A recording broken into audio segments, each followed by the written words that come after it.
Hi, everybody, and welcome back to In the Huddle. This is show number 9. Unbelievable. And one thing we can tell you is that we change it up every single episode one way or the other. First of all, introductions. I'm Vance Palm, Stan Green, Director of School Support Services, Trevor Horn, our on-site expert, and we're changing it up.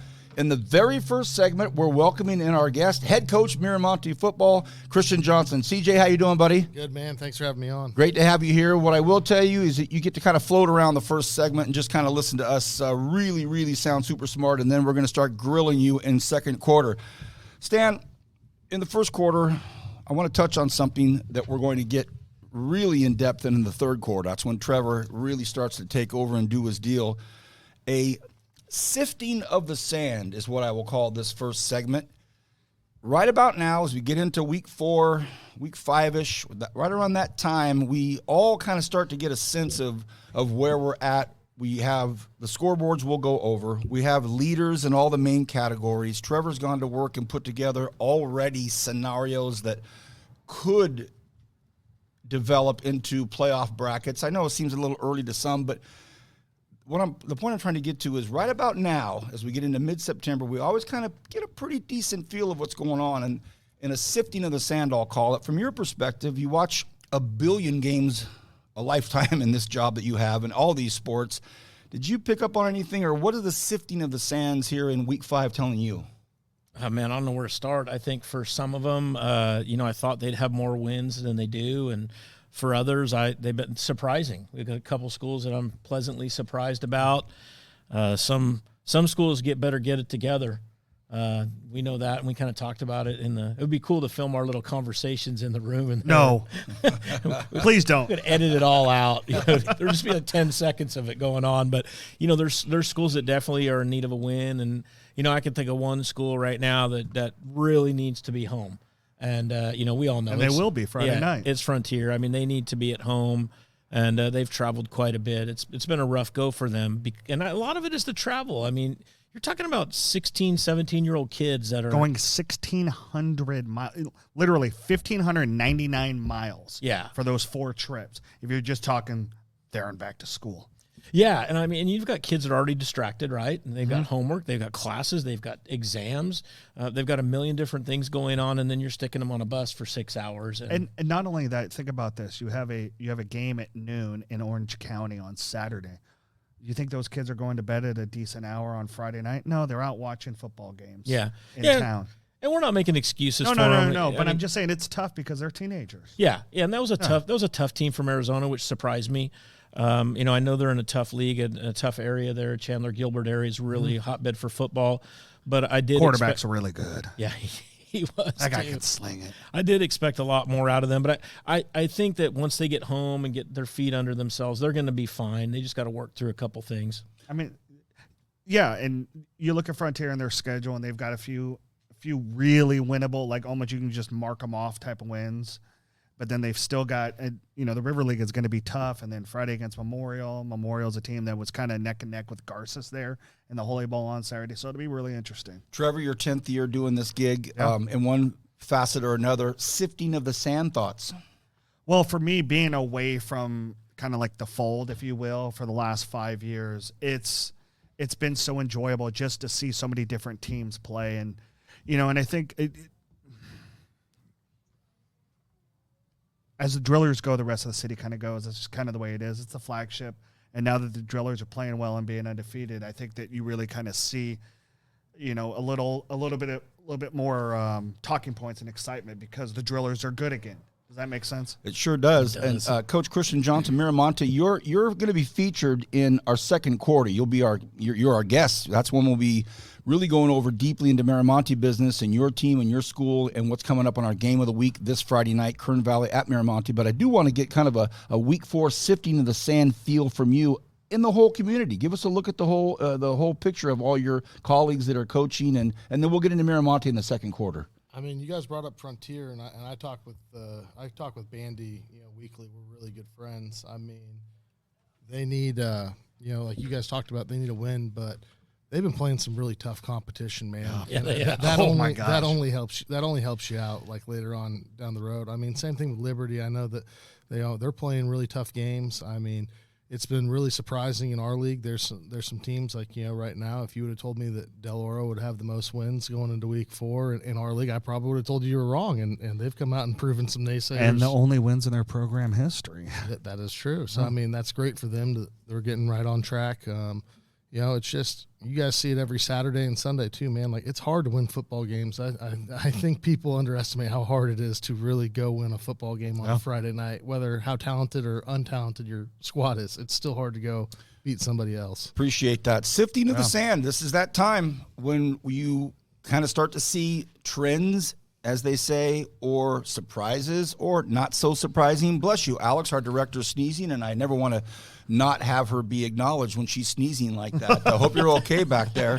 If you could only see how red her face is. Okay, now we're going to get really into the first quarter. Yep. Trevor, a lot going on here. Yep. Again, Coach, you get to kind of hang out for this segment of it. If you want to weigh in, if Trevor asks you something, that's all you. Let's look at some recaps, Trevor. Okay, so we'll go quickly through the Thursday games. You guys had a home game on Thursday night, a game that you kind of figured that you were going to be into it, and it just kind of got away from you guys on a 35-10 loss to Granite Hills. Kind of a 30-second recap of what happened Thursday night. I mean, we just didn't tackle well. They made big plays. I mean, we controlled. I think we had 12 more minutes of possession than they did. We ran 67 plays, so they're 48. We averaged almost 5 yards an offensive play and still lost. Like, you just got to tackle on defense, and they made a lot of plays. We didn't. That's my recap of the game, guys. Thank you. And then also last Thursday, North went up to Visalia, to a very good Golden West team, ranked 22nd in the Central section, and lost 48-0. It was kind of like Frontier on Saturday, opening kickoff, ran back, and then just never looked back. So a tough loss for the Stars, and the Stars got another tough one. They're at BHS on Thursday night, a game I will be at. And then Miramonte is hosting Kern Valley Friday night in our Kern High Network game of the week. Vance and Kenny on the call. That's going to be fun. Can't wait for that. But that's all second quarter stuff for CJ. And then we're going to go into Friday night action. First game on the docket. Del Oro hosted Boron, and the Suns came out to play, and now they're 2-2. 2-2. They're one win away from making the playoffs in just their second year in existence. It's an incredible job what they're doing over there in the Southwest. It's it great really to is. see Del Oro. Yep. And Del Oro will be at Fireball this week, so they're going to travel up the 5 to go up to Fireball. Next game, South was on the road at Atascadero. Josh Encinas had himself a career night, 30-20, passing 164 yards, 2 TDs to Jairel Hasley and Israel Fuentes, and Encinas also rushed 13 times for 125 yards and 3 touchdowns in the victory. South victorious. They moved to 3-1 and are looking like a favorite in the Mountain League.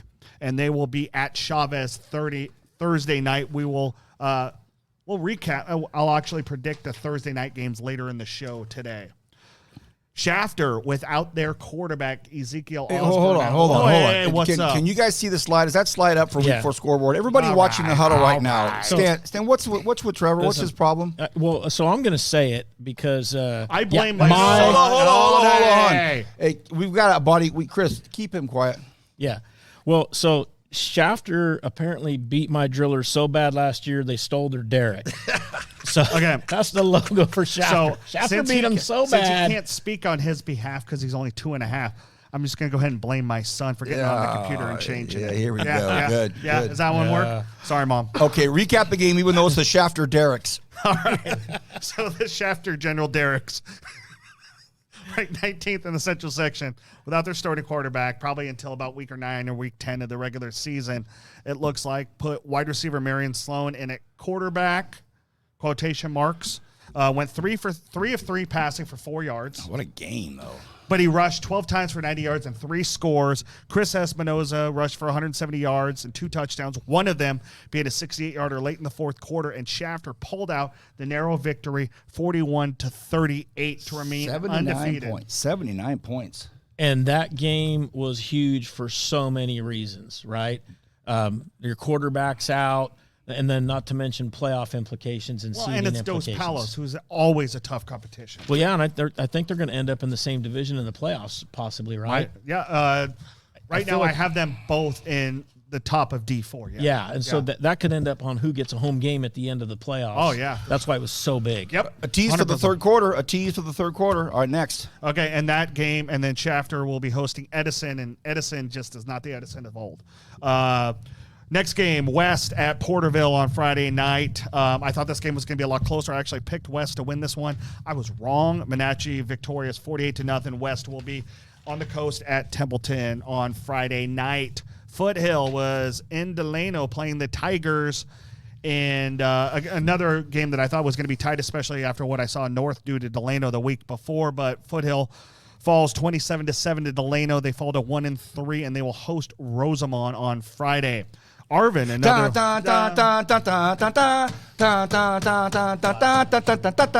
Okay, keep going. Yeah, we're talking about Arvin. Yeah, come on, Vance.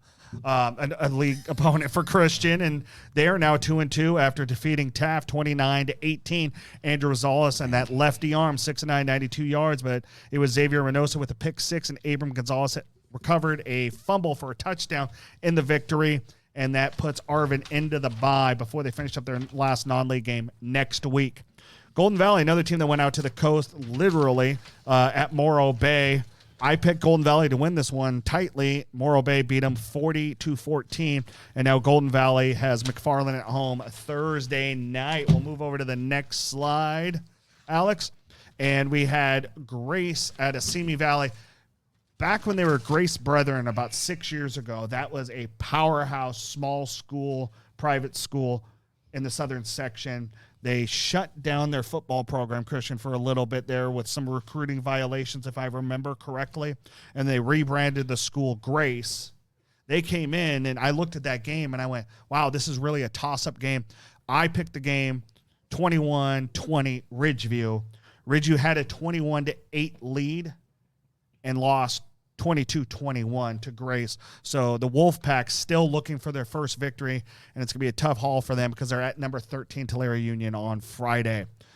Centennial, another team ranked in the top 25 here in the central section. They were on the road at Chavez last week. Mike Gutierrez, 2 receiving touchdowns. Luke Camps blocked a punt for a touchdown, and Centennial scored all 35 of their points in the first half. It was a 35-0 running clock second half, and they will be at home against St. Joseph on Friday. Highland, a team now ranked in the top 25 after going up and beating number 18 Kingsburg, 17-14. Big win for the Scots, keeps them undefeated, and now they've got another top 25 opponent in Porterville coming into town on Friday night. 2-minute warning. Yep, Saturday game, Frontier at Highland, Frontier versus Highland. They played that at Alicia Viejo High School. Highland won 50-21. It was actually 50-0 before the running clock started. Early in the third quarter, Frontier was able to get some nice passes. Brady Campbell connected with Ensong Ginbei and Malcolm Watson for those 3 touchdowns. And they've got their first home game of the season, like we said, versus number 17, San Joaquin Memorial. Frontier still ranked 10th in the central section. Why? Because they've played the toughest schedule. Right. Stockdale Independence victorious 48-7. Gutagola 250 yards, 4 total touchdowns. Angel Corona had 3 touchdowns and 150 total yards. The Falcons had 11 tackles for loss and 6 sacks in that game. They are at home against RFK on Friday night, and number 12 BCHS is at Stockdale on Friday night. BHS beat up on Bullard, a game that I didn't think was going to be close, and it wasn't. 40-13 Drillers. They got their Derek back, I see. Both Derek's won. Both Derek's won. Bryson Abbott does what Bryson Abbott does, 206 yards, 3 touchdowns. Brenton Brown, 63 yards on the ground, 2 scores. BJ Vesey had a pick 6 off a weird batted ball against Bullard. Drillers still undefeated, and like I said, they're at home against North on Thursday night. And our final game was our game of the week last week. Number 9 Buchanan, number 4 Liberty. Those rankings have basically flipped between the two teams as Buchanan was victorious 14-10. You guys saw the game Friday night. Crazy game. You guys called it. And now Liberty is on the road at number 4 Central. The track actually has, we'll get into this a little bit, all 6 of their teams are the top 6 in the central section right now. Great job. You know what I'm fired up about? In the words of the late, great Carl Bowser, don't stub your toe. BHS Highland. Yeah. As long as they both don't stub their toe, we could How have a cool is that game in a gonna be? couple weeks. Yeah. We could have a game. Great job, Trevor. All right, we're gonna do something very unique, very different. As we go to break, I'm gonna have Stan Green introduce our special guest today as we go to break, because he's gonna step out and our main man Greg Kerr is gonna pop in here. So as we go to break, introduce Christian Johnson to everybody, Stan, and then we'll go to break and be ready to grill him. Well, Christian Johnson, Miramonte head football coach here. He's a great dude to talk to, and I just kind of got to know him over the last couple of years. And the one thing I got to point out, this guy is a fundraising machine. You need to talk to him about that. We got to get a job for him down here raising money. And he's a great guy. He's got a good team under his belt right now. They've had a couple little hiccups in the road, but he's got a good focus on what's right, and he's got a big game this Friday, homecoming. Thank you, Stan. We'll be Division I college athlete too. And we will be right back with Greg Kerr in this seat and our special guest, Christian Johnson. Coming up, second quarter in the Huddle. You could do that introduction. Valley Strong's youth accounts help kids practice earning and spending in the real world. So, my rate for dishes is going up with inflation. Oh, is it? Blame the economy. Because when we plant financial literacy young, it grows the rest of their lives. Valley Strong's youth accounts teach kids how to save and earn interest on their hard-earned money. Hey! You should be earning interest on your savings. Make the money work for you. Because when we plant financial literacy young, it grows the rest of their lives.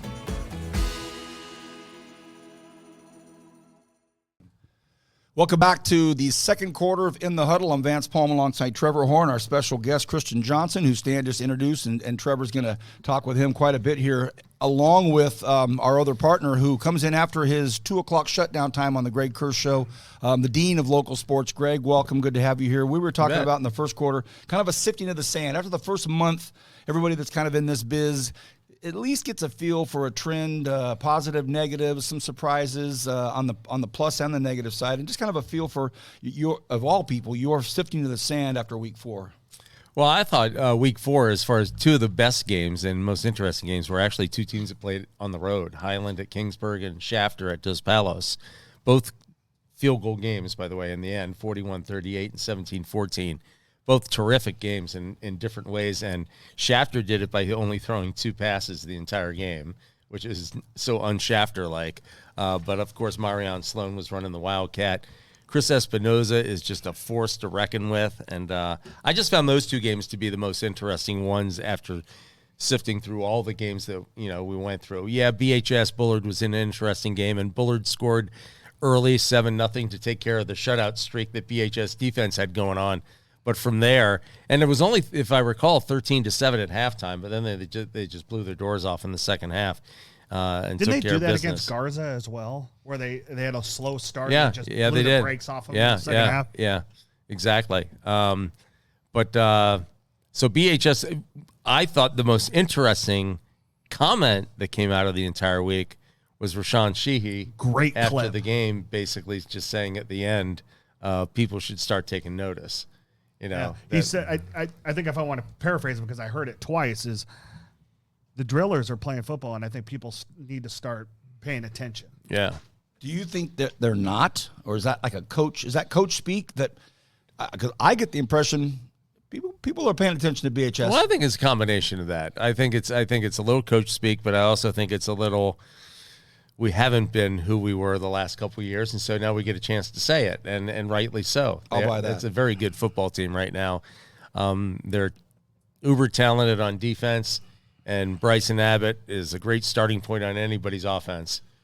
Got it. Thank you, Greg. Okay, I'm going to step away here. You can add in the D1 love for our special guest, and then you and Greg Kerr, he's all yours. Centennial grad, 2008. I was going to say 7.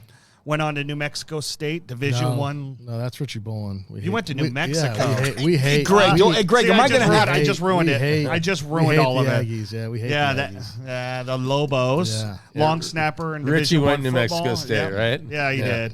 Why'd I do that? I don't know. And then you come back, and you were a longtime assistant for Dennis Manning, and you and Bandy did some damage while at Ridgeview. You guys won a lot of football games, and then, gosh, what am I? Year 8, year 9 at Miramonte for you now? Year 8. Yeah, and so, Christian, 8 years at Miramonte after spending your high school and early coaching on the west side of town. Now, where obviously you're kind of integrated with that campus. What's it like being the head coach at Miramonte now, almost a decade there? I mean, I love it. It's it's home to me now. Like you talked about, like we had some great guys at Ridgeview that I learned under, but I love driving to work every day. I mean, the West Side Parkway definitely made that. That little better. connector made it a lot. What was that like? Cut 15 minutes off your commute. 15 minutes off my drive. That was nice. But no, I love it. Like our kids at Miramonte, we've never been known as a football school. Like when I took over, they hadn't won a game. I think it was 2 years. And you and me had talked about before I took that job, but I think that we've done a really good job of trying to just build and mold it into what we need it to be. And this year we're 1-2, but I think that, we've been really competitive compared to what we have been in years past. I mean, in the first half for sure, I think, we've played some really competitive football. In the second half, we haven't done a really good job of coming out and maintaining that same intensity, but, for 8 years, man, I've called it home. I love it, and I think we're building something pretty special this season. Your league is really starting to come around, especially because we talked about earlier in the show, Del Oro's now 2-2, Arvin's 2-2. You've had a couple tough losses, but you could be right there as well. How competitive is the last 5 weeks of the regular season going to be in the Horizon League? I mean, it's going to be really competitive, and I mean, you can't.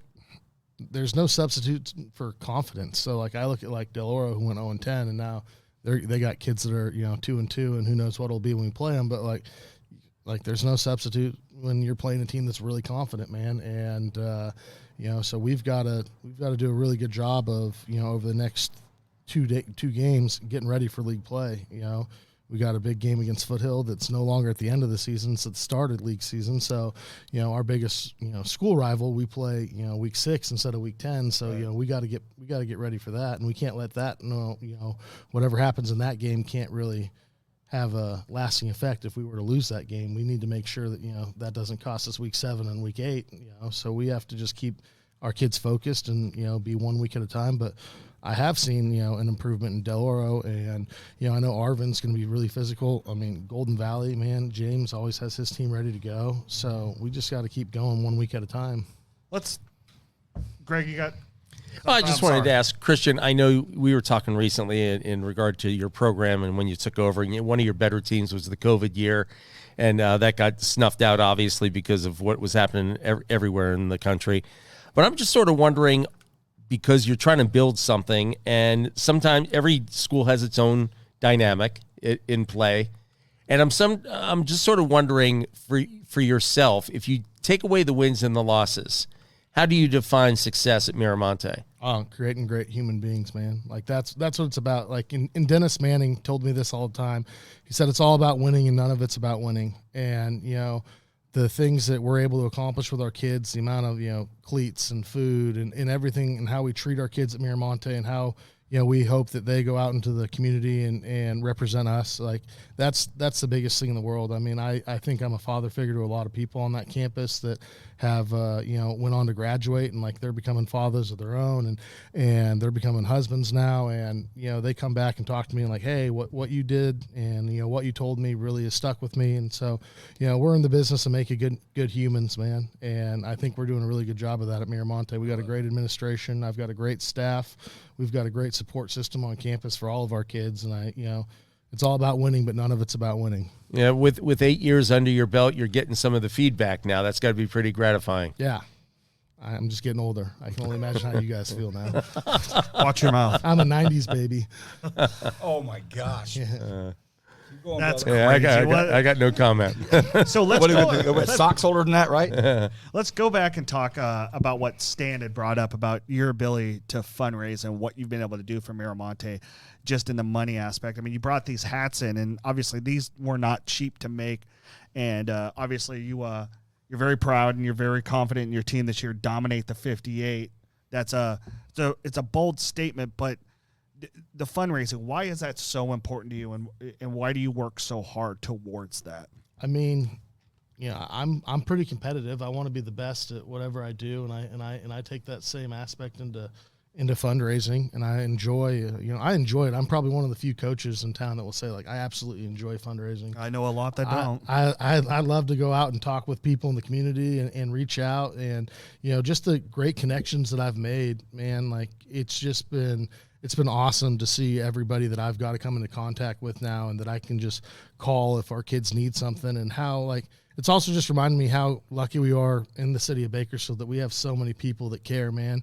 I can go on and on. I mean, we got, Sarah Price at Jake's Tex-Mex who takes care of us, and then we've got Tony from Samco that takes care of me, and I know he's been helping out Golden Valley, and we just got so many great philanthropists in this city that take care of kids, and they want to make sure that kids are taken care of.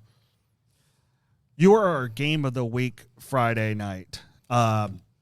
You found out about it by watching the show last week, and you called me not long afterwards, and you were fired up. Why were you so fired up about not only being the game of the week, but having in the huddle on campus Friday? I just think it's a great experience for our kids, man. Like, I think, we're going to be ready to go. Kern Valley, they're hungry for a win. Like we talked about earlier, winning football games, no easy task. So, we gotta come ready to go. But it's just fun to have excitement on our campus. It's our homecoming. We're going to have a bunch of activities going on. And I was just super excited that, that was the game we got picked for, and hopefully we're ready to go. Don't disappoint. Now, obviously, a lot of people kind of look at our show and they kind of compare it to College Game Day. People don't know you and your brother Robin have actually been to a College Game Day. Four of them. Where? 2 at SC Notre Dame. Those are good ones. Yeah, SC Notre Dame. I want to say College Game Day was at SC Nebraska when Nebraska went down there. And then, man, there was Miami at Nebraska in Lincoln. Okay. Yeah. The Dean of Local Sports, let you wrap it up here with Christian. Well, I'm sort of curious. This is just off a comment that you made. What's with these early, like, homecomings, man? Kennedy had one last week. September homecomings. Is that a new thing? I don't get to pick any of that. I mean, if I could get rid of homecoming, I'd just get rid of homecoming, Greg. Like, it makes my life a lot easier. And You never heard that. Cut it out. Take it off the thing. well, not only that, I mean, if we're going back to the media guys, homecoming is tough for us because it just elongates the game even more for the 7:30 Cry me a kickoff. river, says the parents of all the freshmen, sophomore, juniors, and That's seniors. right. Oh, no, there's so much work that goes into it. I like seeing the floats. I do like too. seeing them. I really do. And those We've kids, moved on from floats, though. We're Really? to performances now. Oh, yeah. A bunch Yeah, of yeah. them That's true. That's true. yeah, a That's bunch true. of them but are even those now. performances, Yeah. they're so neat. And when you're on a campus during the week of homecoming, it really is invigorating to see how much the student body really takes time to go back, work on their dances, work on the whatever backdrops they have. It really shows that the school spirit is still alive and well across every campus. Coach, last question for you. On behalf of Greg and I, give us a look at the game Friday night with Kern Valley. They're tough, man. You go up there, you're in for it. Your thoughts on them coming down and a big Friday night. Let's talk football. Yeah, I mean, we kind of got our tails whipped by them last year, and then the few previous years we had a pretty good, we had a pretty good number on them.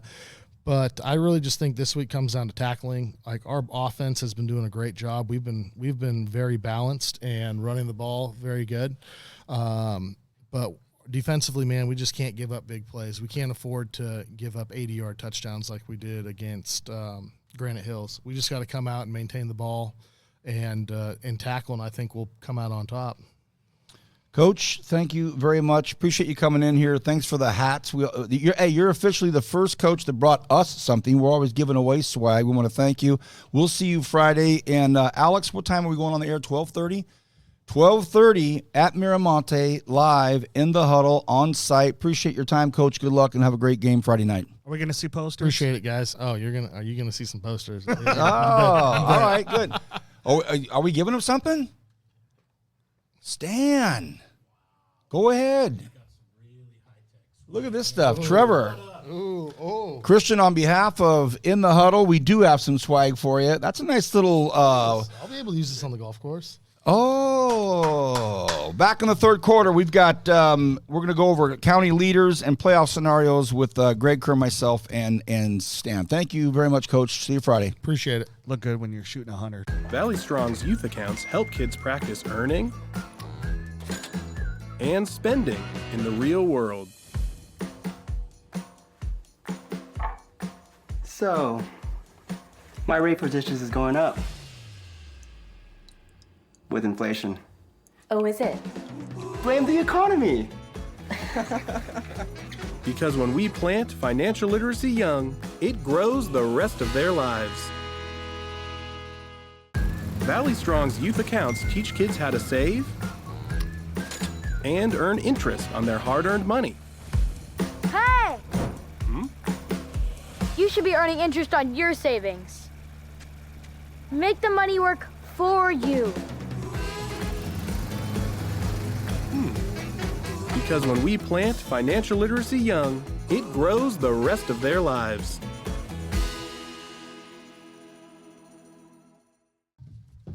Welcome back. Third quarter in the Huddle. Vance Palm, Greg Kerr, Trevor Horn, Stan Green. We got a lot to do because the fourth quarter is going to be heavy on volleyball. Volleyball, we feel you. We got you. You're going to get the love in the fourth quarter, and our man Trevor Horn is going to be covering the game tonight at Liberty. So fourth quarter, we're going to give you a lot of love. But third quarter, Trev, we got a lot to get through. Yeah. Greg, please weigh in, chime in, and whatever Trevor's bringing to the table. Stan, same for you. We've got 11 minutes for this quarter. That's not a lot of time, bro. Got it. All right, so let's take a quick look at the Kern High School District top 10. We've got 6 teams now ranked in the top 25 in the Central Section. However, we don't have anybody in the top 5 anymore because the top 6 are all out of the track. After Buchanan's win over Liberty dropped them down. But Liberty's still the top team in town, ranked 7th overall. BHS has now cracked the top 10 in the Central Section. Undefeated record, they're now 9th overall. And Frontier, despite being 1-3, still ranked in the top 10. Why? Because it matters who you lose to. Shafter still undefeated in 18. Highland is cracked the top 20. They are still undefeated and ranked at number 20, followed by Centennial, Independence, South, Stockdale, and North in the top 10 in the Kern High School District top 10. Greg, what stands out? What do you see? What are you thinking here? Well, Rashawn Sheehy would like to tell you they should be number 1. Let's start there with BHS. I think he believes that to be the case this year. Liberty is a very good team. I think that's a costly loss, though. When you think about the games this week that have implications down the road, losing to a team from Fresno when it comes to seedings, which means home and away playoff games, they've had times when it worked to their advantage, and this one did not work to their advantage. That was a tough loss for Richie Bolin and the Patriots there, but they can get some of that back with the win over Central. What do you guys think about that 4-5? Could that be shifted? Could that be switched out at any time, or is it Shafter above Highland? I think it could really be shifted very quickly if Highland is able to win that October 4th game against BHS. That's a big game right there. Yeah, they beat Porterville. It's a statement. Well, it is because Highland has the stronger schedule than Shafter does moving forward within the Valley League compared to what the SSL is going to offer Shafter week in and week out. So strength of schedule will come into factor, especially the way that the computer metrics are for Cal Preps, which is the official ranking for the Central Section playoffs. So if Highland keeps winning, they're going to keep moving up and up and up, just like Bakersfield is going to do the same thing. The Drillers need those stronger games because other than Bullard, they hadn't faced a ranked team anymore, and Bullard is no longer a ranked team in the top 25. We're sticking with the top 25. Stan, you were going to say something. Yeah, I think Greg made a good point. I think Rashawn probably does think he's number 1, and he's got a pretty good argument for it. And then you got 2 teams that need a win more than anybody in the section with Frontier and Liberty. I think Coach Sterrett, you're going to see Centennial move up. Yeah.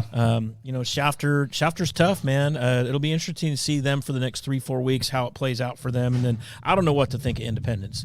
One minute they look like a world beater, and then I watch them and I go, oh, well, okay, are they a little bit far off? But, maybe Centennial's that good. Sure. So that's why we started today. First quarter was all about sifting of the sand. That's exactly why we started it, because things are starting to shake out. Okay, let's talk about some leaders, Trevor. Yeah, so we'll start off with the passing leaders. Nice segue. Thank you, Stan. Guter Gola is the only Kern County quarterback averaging more than 200 yards passing in a game. He eclipsed that number after throwing for 250 yards and 3 touchdowns against Stockdale on Friday night, followed by Preston Mendez, the very, very impressive sophomore first-year quarterback for Highland. Greg, you've seen Preston a few times now. I mean, it helps that you got a guy like Johnny Bruckner at wide receiver and Austin Hernandez coming out of the backfield, but he's an impressive young man, and he's got good command of that huddle. No, he's done a very good job, and he's got weapons out there. He and Brucker, I mean, they went for the game-winning touchdown against Kingsburg this past week. But when you can flip it out to Austin Hernandez and in the backfield, and Preston's just shown a lot of presence, is what he's done. Very much. And statistics are one thing, but they're not always winning statistics. And I would, even though he's not on this list, Gavassos out of VHS, I think, runs a heck of an offense for the Drillers. He's just below this list, and I would totally agree with you as well. Andrew Rosales out of Arvin, a rare lefty that we have, throws a really good ball. Fabian Carrillo, who is the quarterback for Christian Johnson, who was here, and then Jet Santiago. I will put a call to action out to coaches. If you guys have the time, please continue to put your stats out on the Max Preps. It's going to be the easiest way for us to be able to highlight your players. So if you got an assistant coach, or even if you're doing it yourselves, just please make sure that you guys are always updating those Max Preps accounts. You should point in the camera when you say that. Please. Who's running? It only helps. How about running the rock? Who's running the rock heavy duty here? Running the rock heavy duty. Well, you would think it had been Bryson Abbott, but because of the running clocks the Drillers have had, he's only averaging 153 yards a game. That's a good point. It's actually Randy Lenore out of East High. He has just been a bruiser, and he's a big kid, and he is just running the ball downhill, doing what he needs to do. East, they're starting to come around. Obviously, that week 1 loss to Highland. We've now seen how good Highland is, but the Blades are coming back around. Jason Grant doing a great job for Centennial. I mean, he just had a fourth quarter for the ages against Independence 2 weeks ago. And then Carson Parr over Golden Valley running really well. And Chris Espinoza, we've talked about him at length over at Shafter. Those are your 5 guys that are averaging over 100 yards of rush this year. Trevor, I want to thank you for this third leading stat that you keep. This is a well-respected stat, and I think any parent of a defensive player appreciates it. Go ahead. Well, and one guy that, I've known for a few years now, Ricky Johnson, because he spent his first 2 years in high school at Garces, moved over to Independence, and he's a true two-way star for the Falcons, and really the leader on the defense and outside linebacker for head coach Paul Gola, leading the way with 40 tackles this year. Just kind of all over the place for the Falcons. Taven Watts, a guy that we'll see Friday night on the broadcast for Kern Valley, is 38 tackles. He's tied with Nick Gonzalez, the Highlands senior, who has just been electric on both sides of the ball, and then followed by Diego Herrera at a Ridgeview at 37, then Julius Roberts at South. That South High defense is really starting to do some damage, and they're really, if they're not the front runner, they are definitely, it's going to be a big 3-headed race, I think, in the Mountain Division once we start league play, and South's right there in it with Tehachapi and North. Excellent work. Stan, any thoughts on these 3 sheets of leaders here? Is it all pretty self-explanatory? Yeah, I think it is. I mean, there's some kids that I feel like are missing on the rushing, but, they're playing some really tough opponents, and they're not going to rack up 200 yards a game. Jalen Murphy, as you will. Yeah, exactly. Over at Liberty. Because, I mean, really, you think about the last 2 weeks, they've played 2 teams ranked in the top 50. Yeah. I mean, Santa Margaret is ranked 22nd in the nation right now, so it's hard to do things when you're playing that kind of caliber. Well, it goes back to what Greg said about stats, right? Stats sometimes don't really represent what's going on. Mm-hmm. No, you're right, but it is an easy way to illustrate what kids are doing by the stats that they're putting out there.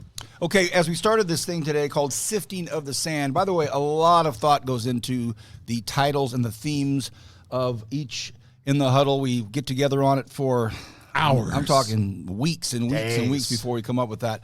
Minutes. But one of the reasons we did it is because we knew now in the third quarter we were going to get into and I hate to borrow from other people, but it's the way too early thing. I think it's Dan Patrick, the way too early, whatever.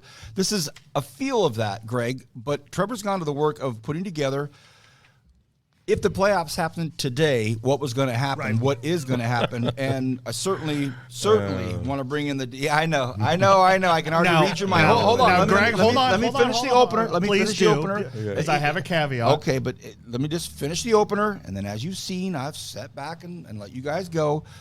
I know Greg's snicker already, and I'm assuming that it's because it is, quote unquote, just way too early. However, I know your caveat as well. A game like Liberty and Buchanan the other night, it already plays into what goes on. So all this stuff ties together. So Well, and it's not just that.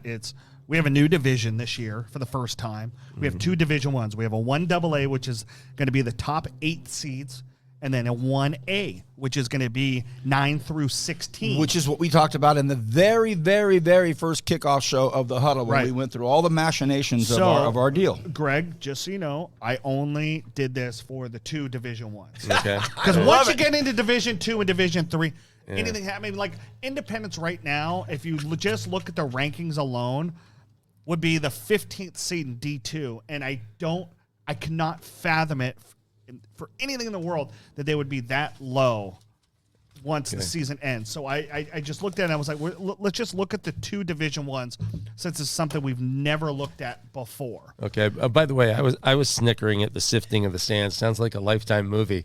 Is one of the Olsen twins starring in it? I don't know. Well, Right. and like we talked about, there's so much that could happen. I mean, shoot, I hate to say it because I don't want it to happen, but Liberty loses another game, they're in 1A. If they lose the wrong games, they're in the second part of the D1 playoffs. and then you also. If BHS wins, then they're up, and there's a million things that could happen. Exactly. I do really like the way we're doing it, though, as a section. I think that this is so much better than before. We'd have 12 teams in D1, and The your division- 11th and 12th teams they don't really belong there. This is going to be really competitive as it sorts out. Okay, so you have the slides up. You have the slide up, Alex. Yeah, so this is the 1AA bracket. If the season were to end right now, this is literally just based off who the top 8 teams are in the central section, taking out any Division 3 base teams, because Division 3 base teams can only move up to Division 2. Got it. They can't move up to Division 1. So right now you've got Clovis East versus Hanford in the 1-8 matchup, Clovis North versus Liberty in the could you imagine that game last year? Oh my goodness. 2-7. Yeah, and then the 3-6 would be Clovis versus Clovis West, because like I said, and then the bottom half of this bracket is all the track, because they're all in the same league, but that's the way it is right now, because they have the best ratings, if you will, by Cal Preps. Now, obviously, They'll be you have out. they'll all be out, and everything will change, but that's the way it looks like as of right now before we get into league play. And then if you look over at the next slide for the 1A bracket, this is where it really gets interesting. You start looking at a few things. You look at BHS. I mean, right now, if the season ended today, the bracket would put them and Bullard back together again in the 1-8 matchup. That won't happen, but that's kind of what you're looking at. You're looking at Division 1 teams. Frontier, even though they're 1-3 right now, they're still ranked 10th overall, and that puts them in the 2 seed in this 1A bracket against Centennial, another league matchup. Obviously, they don't want to put league matchups together in the playoffs if they don't have to, but that's the way it would hang out. And then you got Sanger, a team that thought they were going to be down this year, actually playing really well. They'd be the 3 seed at home against Memorial, who was down 3-0 after the first quarter to a winless Garces team on Saturday night in the Holy Bowl. And then Tulare Union versus Arroyo Grande would be, I think, a phenomenal matchup in the 4-5 matchup. And you just look at those, you've got 3 weeks of incredible football in those 2 divisions. And then you move down to Division 2 all the way down. Those will be 12 to 16 teams, depending on how they match them up. And so it really is going to fill up the brackets, like you said, Stan. I think that you really, instead of having a D3-based team that may only have like 1,000 kids on campus, having to go up and play a school like a track or, a River League opponent that just had an off year and got pushed down to Division 2, we're not going to see that this year. we're not. We're not going to see that anymore. And that's what we're trying to get away from. Because like we talked about in the first show, those first week games of Division 1 last year, the you know, the 4-10 matchup or whatever it is, the average margin of victory in those games was 35-7. Those games should have never been played in Division I last year. And I think Ryan Toss and Matt Chisano did a great job getting to the forefront of this and making sure that this change was made so we have more competitive playoff games, because that's really what it's about. That's a lot of work, Trevor. Thank you, and a lot of input. Greg, just some brushstroke thoughts on these early looks. Well, I know it's the early look, and therefore it's not going to be the late look, because I'm going to find it hard to believe they're going to keep BHS out of the top 8. So I see BHS being in here. I do too. When time comes, but I understand this is an early glimpse in terms of their record. I also think Liberty is going to only get better. I just think that program is solid from the top down. And again, the loss to Buchanan was costly. Tough. When you consider Fresno, Bakersfield, that kind of stuff for seeding. But I think they're going to be somebody's nightmare come playoff time. Stan, anything stand out to you, Mr. Green? I think he hit the nail on the head. I mean, Liberty's a team that right now people are like, oh, okay. Yeah, you wait. Just wait. I think they're going to be fine. Yeah.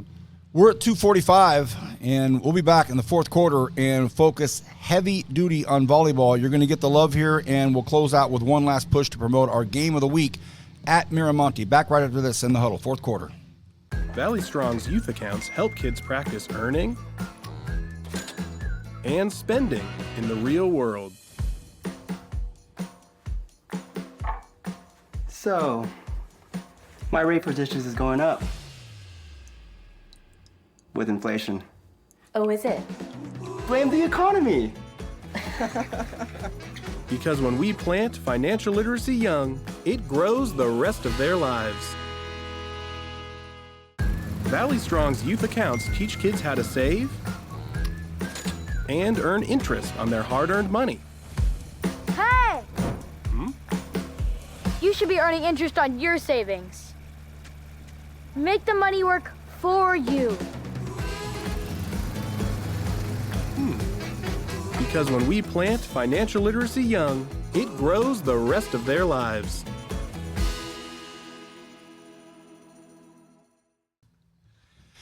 Welcome back to the Huddle. We thought we weren't going to be able to come back just yet because the Dean of Local Sports is editing one of his big commercials coming up with GMC or something like that. I mean, he was putting together something. I thought it was the monitor going to commercial that was coming back. Don't worry. One of our shows earlier in the year, Stan was wheeling and dealing, and he's like, whose audio was on? Whose audio? Oh. Allegations. Hey, remember Kevin Costner in 10 Cup? And he's out there in the driving range, and he keeps slicing him. Who is doing that? That was Greg Kerr with his audio going. Yeah. All right, fourth quarter, we got to fly. Yep. Heavy duty on volleyball, and then a couple announcements, and you're going to do your picks for Thursdays, for Thursday's week 4. And then I've got a couple of questions I want to ask Greg off topic that I want on in the Huddle. So go, Trevor. Okay, so it is the last full week of non-league matchups before league starts for volleyball in earnest next week. We do have 5 teams from Kern County ranked in the top 25. 4 of them happen to be from the River League, led by Centennial, who is 3rd overall. Liberty is 4th. They are both in action tonight. Shafter is ranked 15th in the section. Stockdale and Frontier finish out the top 5 in Kern County, or in the Kern High School District at 18th and 19th overall. And they're almost all in action tonight. Big ones to look out for. Number 12, CVC out of Visalia. At number 3, Centennial. We can go and move over to that slide. Alex, the volleyball this week. Then you've got number 6, Clovis. At number 4, Liberty. Liberty with 2 losses coming in back-to-back. They're really looking for this big win before they move into league. Well, they've got one more non-league next week against Independence, which is our cross rival. And that's tonight where you'll be. Yep, and I will be there tonight. Another top 25 matchup. Bakersfield Christian ranked 5th overall at Stockdale, the 18th team. And then Shafter's in action at home tonight against Delano. A few other games. Highland at Arvin, BHS at East, North at Foothill, Golden Valley Independence tomorrow, South at BHS. I know Kern High Network, we will have social media presence there from that game. And then Thursday we've got a smaller slate because there is a tournament up in Visalia at this high school called Redwood. You ever heard of it? Greatest high school in the state of California. Yeah, that's what I've heard. So there is your volleyball action. Really good. There's a lot of talent. There's always, we talked about it, Greg. I think we talked about it 2 weeks ago. People always want to say the Bakersfield is a football town. It's a volleyball town. So Didn't you say that? It's a sports town. It is a very big sports town. Alex, have you shown this slide yet? The rankings that you did put the Yep, Central that was the Section first one we rankings. looked at. Oh, okay, got it. And then we're gonna do our first. We're gonna live stream our first volleyball game next Monday, correct? Correct. Monday night. And that will be Frontier at Stockdale. Frontier at Stockdale. Love it. So volleyballers, get ready. Our first Kern High Network live stream of the year. Before you do your picks, Yep. the Dean of Local Sports is with us. That guy. If you're Coach Bolin, Yeah. we had a huge show at Liberty. It was packed, massive, great environment. It was an awkward, kind of a fun awkwardness to have Brian Nixon standing right over there because we had him on the show to do the picks with us. The Dean of Students. He was the Dean of Students, right? Right. And then Yeah. Richie was on for his segment with one of his players. It was a really loving, warm football Liberty Fest and volleyball. It was a great time. Yeah. Tough night on the football field. Mm-hmm. During the broadcast, Kenny Calvin and I were doing the broadcast, and it was getting to that late part of the game, and I said, here's an opportunity now. If there was ever a time to step out of the shadow of Brian Nixon, it's going to happen here in the next, 6-7 minutes. They go down and they score. The place is going bonkers, and then that Liberty defense, who hadn't given up hardly anything all night, gives up the long drive, the score, the win for Buchanan. Don't know if you've spoken to him since the game, or where do you get a sense for the feelings at Liberty High School right now? I know you said they're tough, and Stan agrees that they've got it going, but your thoughts on Liberty football right now? Well, I think at the core of it all, every time, I've only brought this up twice with Richie, and it was basically when he first got the job about, Brian Nixon stepping down and stepping into those shoes. And then also I think it was after the Santa Margarita game. And he's a guy that doesn't really listen to the outside noise because he's too concerned, A, about his kids, and B, about being his own worst, not critic, but he knows what he's about. And I think he's on such level playing ground when it comes to the big picture that he's not really worried about what any of us say or the outside noise. I think he's in a really good place when it comes to that. He's no dummy. He knows the guy that preceded him won a state championship and that Liberty's won a lot of football games, but he has no less confidence in himself to get the job done. Thank you. Appreciate that, Greg. Last question to you before we get his picks. Frontier High School, they're home, finally, hosting San Joaquin Memorial, never a pushover. Is this the proverbial must-win Friday night for Chris Bandy? Well, first of all, it's nice that they get to come home because they just got a new turf, right, or a new field. I mean, it's about time they got on it, so that's a good thing. I don't know about must. It's not a league game. You can go. Tyler Hobble had a team that was started 0-5 and went to the state championship game. All you need is 3 wins. So it's not a must, but it'd certainly be nice. Especially when the last 2 games have not been pretty. You want to get that taste out of your mouth. So, yeah, I'm sure they would like to hand it to San Joaquin Memorial. Thank you, Greg. Wanted to hear from you on those 2 big topics. Trevor, picks, and we're out of here. All right, so Thursday nights. Yep, Thursday night, North High at BHS. This one's not going to be close. I mean, what we saw in North and, the hiccups they had against Golden West last week, and I think BHS is a much better team than Golden West. I've got this one, BHS 49-7 over North, but once they get into league, Adam Levinson, those Stars are going to be just fine. This is just a game that's a little bit out of their control here. South is heading up to Chavez. Chavez is a team that's only scored 7 points since they lost in a 23-20 battle to Chavez in week 1. They're winless this year. South looking very good. They're starting to get their offense moving around. Josh Encina's doing a good job. I have South winning this one 35-7 in our final game Thursday night. McFarland coming down the 99 to play Golden Valley. I've got the Bulldogs pulling this one out in a low-scoring affair, 19-13 over the Cougars. Greg Kerr. Kerry Mills told me that game was moved to Friday, the South game. Oh, okay. So Well, just to throw it out there. that's new to me, That was new to me, too, Okay. yesterday. Breaking news on In the Huddle. So I just want to throw that out there. and Stan, it needs to be changed on Arbiter. anything to wrap up the show, Stan? We good? No, we're good. Very good. Great. Well, I didn't know. Thanks. I'm trying to search the schedule. He's I'm on, looking at the his schedule phone. I mean, right now. things happen Now I in have Stan to Green's look, too. world on a minute-to-minute basis. Greg, thank you for your time. Thank you for being here. Thank you for your input and being a part of all of this. Stan, thank you for putting it together. Alex, as always, salute. Thank you so much. Trevor, appreciate the hard work. You're at Liberty tonight for volleyball. Yep. And then we will be live 12:30 on site at Miramonte. Every one of these game days gets wilder and wilder. Pretty soon we're going to get